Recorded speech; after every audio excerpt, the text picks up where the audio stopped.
Miguel, muchas gracias. Espero que se escuche bien.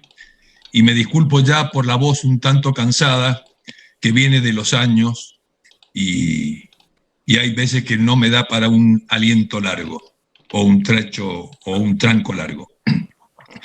La exposición la voy a resumir en tres grandes puntos. Primero, daré una visión general de la filosofía política de la escolástica española. Después me voy a detener en algunos rasgos particulares de la teoría política del padre Suárez. Y por último, intentaré sintetizar los tópicos y los autores de la literatura política menos especializada o laica del siglo XVII. Antes que todo, unos avisos previos que me parecen importantes para comprender lo que vamos a estar considerando ahora. Primero, si bien la escolástica española sigue a Santo Tomás de Aquino, no podemos reducirla al tomismo. Sin duda que en buena medida lo ha sido, pero también hay que reconocer que el escotismo y el nominalismo fueron ganando terreno incluso desde el siglo XV. Segundo, hubo grandes cambios. Y estos cambios hay que tenerlos presentes, porque por eso mismo no se repite este Santo Tomás. Desde el descubrimiento de América a la reforma protestante, el mundo se hizo nuevo. Esta última, la reforma protestante, es clave para comprender a la escolástica e incluso a la política monárquica de España, porque combatir las herejías que el protestantismo introdujo en el orbe católico fue uno de sus leitmotiv. Y finalmente aparece la novedad. Como observó Elías de Tejada, frente a los nuevos hechos se impuso una concepción más atenta a los hechos, una concepción atenta a la realidad, por lo tanto no una metafísica de lo abstracto, sino de lo concreto. Me parece también que, ya entrando en el tema, no se puede concebir la singularidad de esta escolástica si no es a la luz del panorama de Europa. En cuanto a la teología, Europa se sacia en las doctrinas de Calvino y Lutero, de Socino y de Arminius. En cuanto a la filosofía, el barroco europeo exalta a Descartes y Bacon, y a Spinoza también, junto a Leibniz y Newton. En la filosofía política son sus maestros Maquiavelo y Hobbes, y también Locke o Spinoza. En cambio, en España se contesta de la siguiente manera. En la teología, Santo Tomás y San Agustín junto a Escoto. En la filosofía política, la lectura católica de Platón y de Aristóteles según el Aquinate. Y en política, el desarrollo de una visión muy particular, apoyada también en el Aquinate, aunque en direcciones diversas, según trataremos de mostrar. Maravall ha escrito muchas veces que todo esto en España no es sino conservador. Yo diría, corrigiéndolo, que es la tradición, la continuidad de la sabiduría tradicional, el tradicionalismo teológico, metafísico, político. Dicho esto, pasemos entonces a una síntesis de la filosofía jurídico-política de la escolástica en España. No podemos decir entonces lisa y llanamente que estos juristas, teólogos, escritores fueron seguidores de Santo Tomás y por ello entendemos seguidores de él, repetidores al pie a la letra o simplemente comentadores. No lo fueron. Estudiando de cerca las fuentes de la escolástica española, se notan otras influencias. Sobre un fondo tomista, indudablemente, en los salmanticenses aparecen también elementos escotistas y una presencia no discutible de corrientes metafísicas y teológicas franciscanas, casi siempre chocando con el tomismo.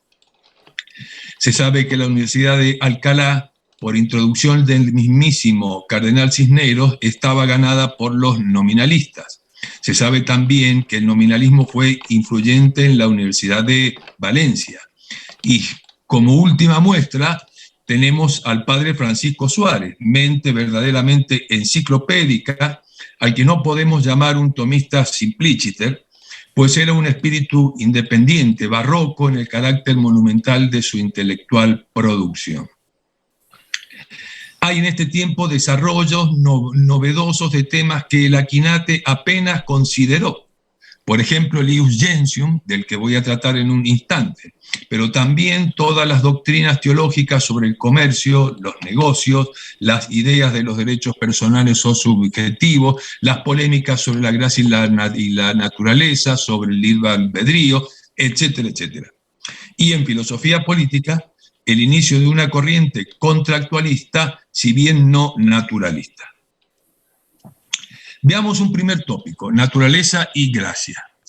Se sabe que el naturalismo aniquiló la naturaleza humana, que consumida en el pecado nada bueno había en ella, puesto que la gracia divina ni siquiera alcanzaba para modificarla. Sabemos también que en el otro extremo, el humanismo había exaltado esa naturaleza hasta rayar con la divina, haciendo del hombre el centro de todo lo creado en un sentido eminente y dotándolo de una dignidad casi sobrenatural. La naturaleza humana, en su concepción clásica, es traída por Vitoria al comienzo de su reelección sobre el homicidio del año 1530. Y frente a estas dos corrientes dice, el hombre está inclinado al bien, su naturaleza es buena, pero no hay que olvidar que también es pecador. Vitoria entonces recupera para la escolástica española la justa concepción católica de la esencia del hombre. El pecado daña al hombre, pero su daño no es total. La naturaleza se resiente, pero no queda impedida para lo natural. Vitoria retoma aquí las lecciones de Santo Tomás de Aquino. Según el Aquinate, en el hombre el bien natural no se pierde ni se disminuye por el pecado. ¿Por qué? Porque lo que en el hombre es natural no se le sustrae ni se le añade en razón del pecado.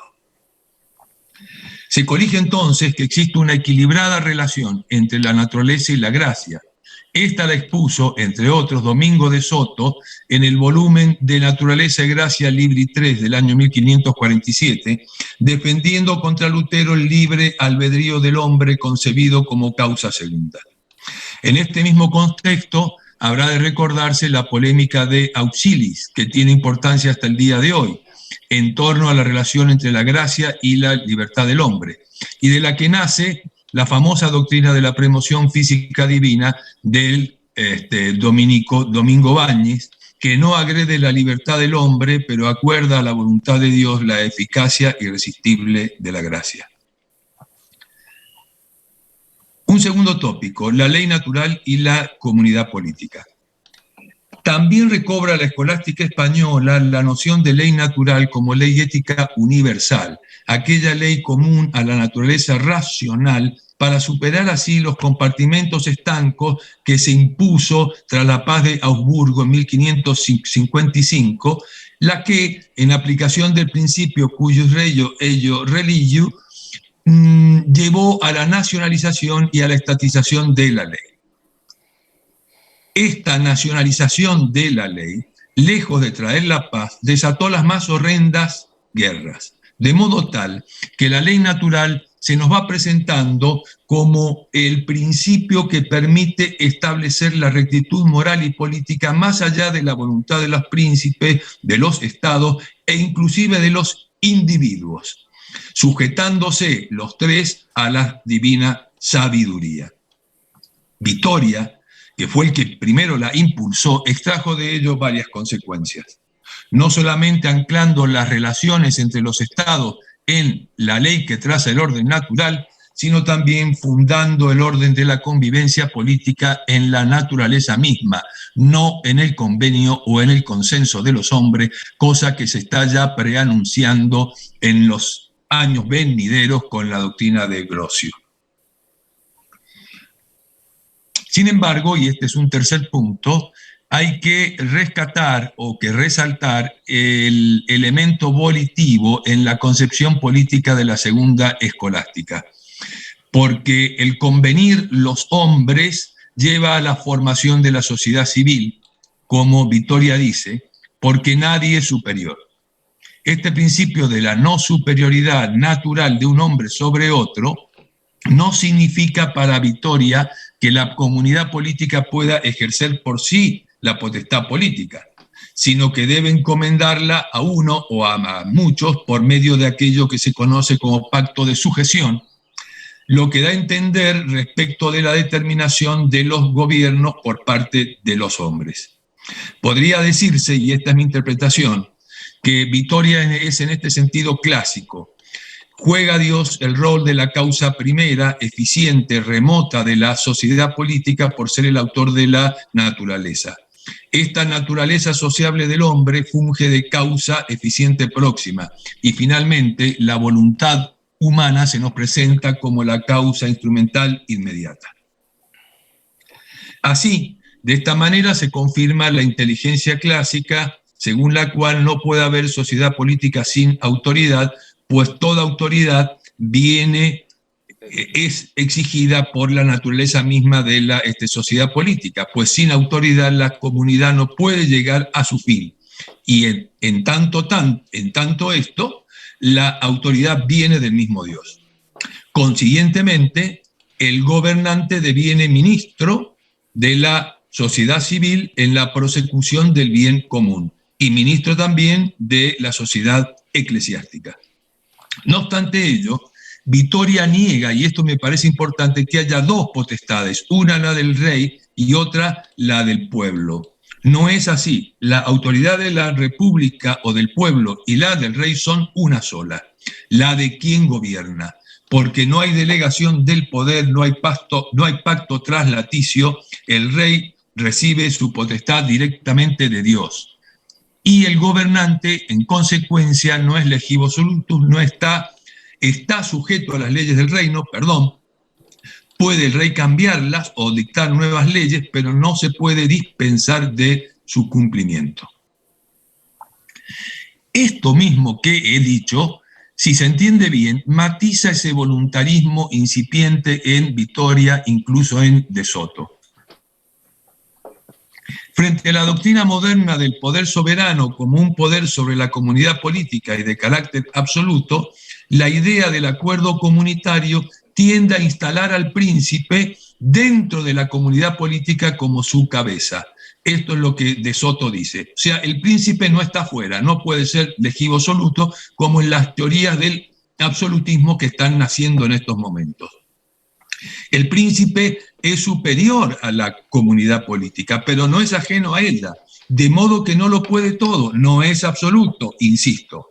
La idea que permea esta concepción es la de una comunidad política como un cuerpo místico, cosa que se ve en San Pablo y que en particular han desarrollado escritores como Elías de Tejada, Luis Sánchez Agesta, incluso el propio Maraval. Concluyo esta primera parte con otro tema, el derecho de gentes. Si bien la escolástica española conserva la tradicional división tomista de las leyes, o distinción tomista de las leyes, Domingo de Soto trae una tesis que es original. Dice que el derecho de gentes es derecho positivo, porque si bien deriva por conclusión de la ley natural, no es ella la que lo establece de manera necesaria, sino que se requiere de la determinación de la razón. Pero el acuerdo entre los escolásticos no es completo. Por ejemplo, para Vitoria, el derecho de gente se funda en el derecho divino y natural sin desconocer el elemento convencional que hay en él. Para el jesuita Luis de Molina, en De Justitia e Iure, el derecho de gentes también es derecho positivo, pero reclama de la aceptación de los estados. Y si esta no estuviera, el derecho de gentes desaparece y lo que queda es el derecho natural. Báñez, en las decisiones de Iure e Justicia del año 1545, sigue a Soto al sostener que el derecho de gentes es positivo y humano. Suárez, en su espíritu sincretista, dirá que el derecho de gentes es ley positiva, común a todos los pueblos, establecido por las costumbres, inferido por la razón de la ley natural según las circunstancias. Entonces, el ius gentium es para la escolástica española derecho positivo, sí, es así, en cuanto determinado por la razón del gobernante o por las costumbres, pero anclado en la ley natural, que es siempre la norma de toda ley humana. En una época en que la guerra y la paz comenzaban a justificarse con la doctrina maquiaveliana de la razón de Estado, el derecho de gentes de la escolástica española impulsó otra concepción, la de la guerra justa, en términos jurídicos y éticos. Como en tantos otros temas, España sigue un camino a contrapelo de Europa, un camino antimoderno. Y esa doctrina tan católica de la guerra justa trascenderá la escolástica y será recibida por escritores profanos, como lo hará Saavedra Fajardo en sus empresas. Pero también nace de esta concepción de Ius Gentium y de la comunidad de las naciones la idea de una Christianitas Major, que no está contradicha por la Christianitas Minor, que es España, sino que es una aspiración a la que todo príncipe católico debe intentar. Pasemos entonces ahora a Suárez. Y para tratar de él, quisiera presentar unas cuestiones previas que me parecen de vital importancia para comprender a Suárez, a mi juicio, mal entendido por aquellos que lo ponderan exageradamente o también por aquellos que lo denigran totalmente. Francisco Suárez nació en 1548 y murió en 1617, jesuita, granadino, ganó fama en razón de sus escritos contra el protestantismo y la refutación del derecho divino de los reyes. De aquí su libro Defensio Fidei. Además, también la tuvo por su tratado sobre la ley y el derecho, de Legibus, y con mucho por su revisión de Aristóteles en las afamadas disputaciones metafísicas. Previo a tratar de su doctrina política hay algunos avisos previos o preliminares. Un primer punto es que Suárez no tiene puesta la cabeza en las revoluciones y las independencias hispanoamericanas, que usaron y abusaron de sus doctrinas, sino en el litigio católico con las doctrinas protestantes, como se ha dicho. En este sentido, Suárez está apegado a una visión católica del orden político. Se corrige de ello, en segundo punto, que Suárez no es un autor completamente moderno, sino un escolástico, y por lo tanto está vinculado a la filosofía clásica y atado a la teología católica, aunque con las peculiaridades que se le conocen. De estos dos puntos podemos extraer algunas consecuencias que creo son importantes para comprenderlo. En cuanto a lo primero, la teoría de Suárez no se dirige directamente a sostener la soberanía del pueblo, sino a refutar las teorías absolutistas de la teología protestante, aunque lo haga afirmando la titularidad originaria del poder por el pueblo. En cuanto a lo segundo, la teoría de Suárez tiene varias reminiscencias. Por un lado, la inexcusable necesidad de encontrar el fundamento de la autoridad política en Santo Tomás de Aquino. Por el otro, la presencia de las teorías conciliaristas que desde el siglo XIII y en especial desde el XVI en la Sorbona tenían gran acogida tanto en canónigos como en canonistas como en teólogos. Y también conoce Suárez, y bastante bien, las doctrinas de los juristas y de los humanistas que desde el siglo XV han reelaborado el problema de la autoridad del príncipe. Con esto en la mano, podemos entender el convencionalismo político de Suárez. Para Suárez, los hombres son por naturaleza libres e iguales. No hay una autoridad sobre ellos, ni un dominio natural que se les imponga. A pesar de ello, también por naturaleza los hombres son sociables, pero el establecimiento de la comunidad política es siempre voluntario para Suárez, por medio de un pacto constitutivo.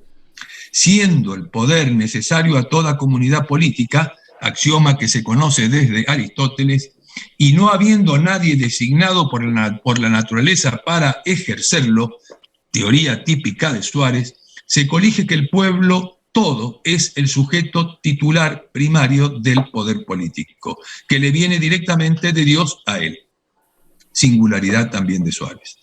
Dios da al poder a la comunidad política por el acto mismo de la creación como autor de la naturaleza, pero no del acto de la creación de la comunidad política por Dios, sino del acto de la creación de la comunidad política por los hombres.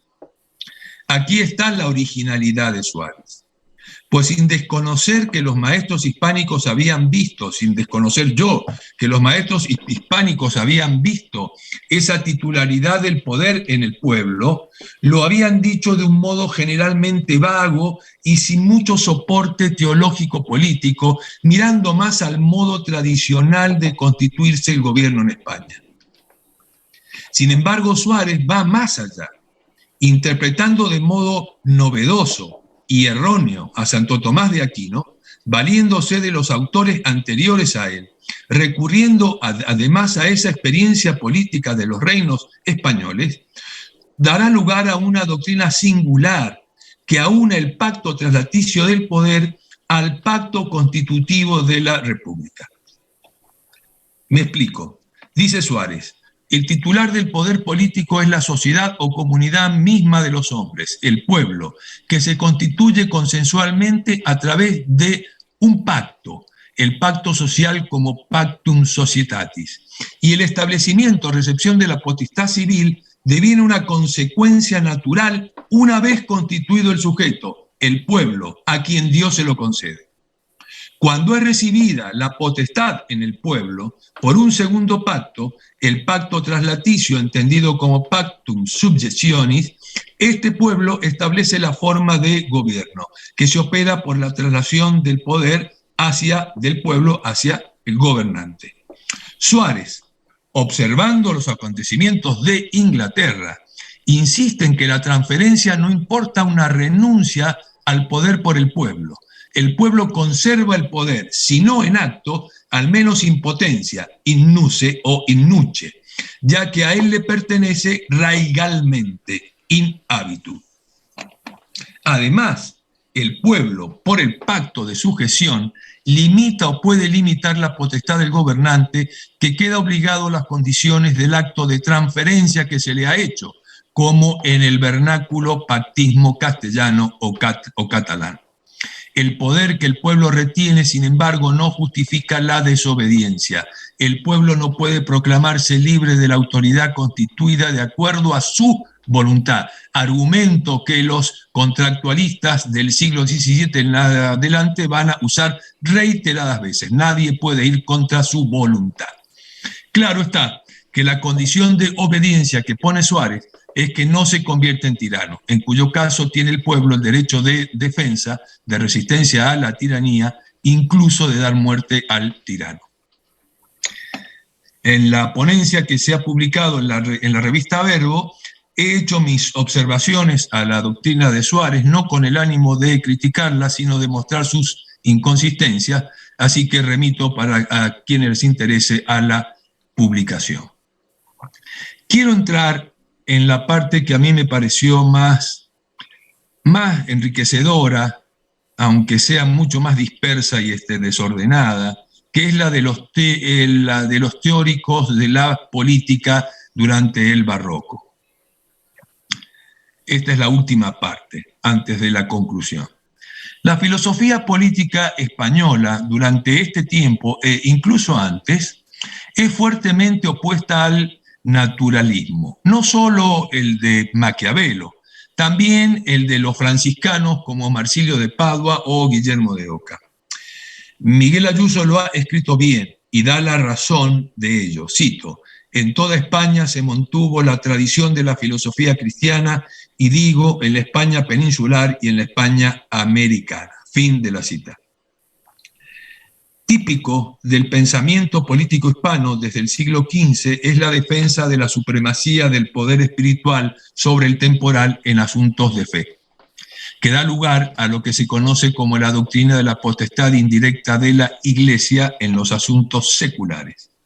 La defensa de la autoridad de la Iglesia busca armonizar las relaciones entre lo sobrenatural y lo natural, entre la razón y la fe.